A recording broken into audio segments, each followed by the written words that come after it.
Qarang, savolim bor-da. Tovuq birinchi paydo bo'lganmi, tuxummi? Bilmadim. Tovuq Yo'q. manimcha. Tovuq nimadan chiqqan unda? Tovuq tuxumdan chiqqan.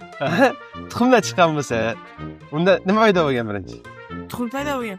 Tuxum qayerdan paydo bo'lgan? Tovuqdan bo'ladi aka. O'sha tovuq qayerdan paydo bo'lgan unda birinchi paydo bo'lishi uchun? Bilmadim aka unda. Tovuq? O'sha tovuq qayerdan paydo bo'lgan? Tovuq qayerdan paydo bo'lgan? Bilmayman qayerdan paydo bo'lgan. Inkubatordan paydo bo'lingan aka. Qarang, o'sha paytlar inkubator bo'lmagan-ku. Endi bilmasam.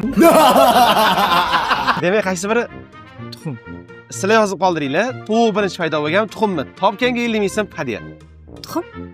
Qarang, tuxum paydo bo'lgan bo'lsa, tuxumni kim tuqqan? Tovuq? O'sha tovuq qayerdan paydo bo'lgan? Voy savollar biram bunaqa ekan Tovuqda Tovuq qayerdan paydo bo'lgan unda? tovuq birinchi shakllanib, evolyutsion paydo bo'lib, keyin tuxum qo'yganda-chi, qanaqa qilib tuxum paydo bo'ladi? Tovuq evolyutsiya paydo bo'lishi uchun u nimadandir paydo bo'lishi kerak.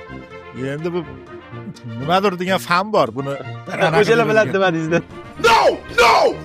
Tovuq bo'lsa kerak. Qarang, tovuq paydo bo'lgan bo'lsa, tovuq qayerdan paydo bo'lgan birinchi? Tuxumdan-da. Tuxum tovuqdan. Agar tuxumchiga obuna bo'lgan bo'lsangiz, Tuxumchi. 50 ming so'm beramiz. Bir fleyga tuxum ham beramiz. Akam obuna bo'lmagan ekanlar. Sizlar obuna bo'lib qo'yinglar.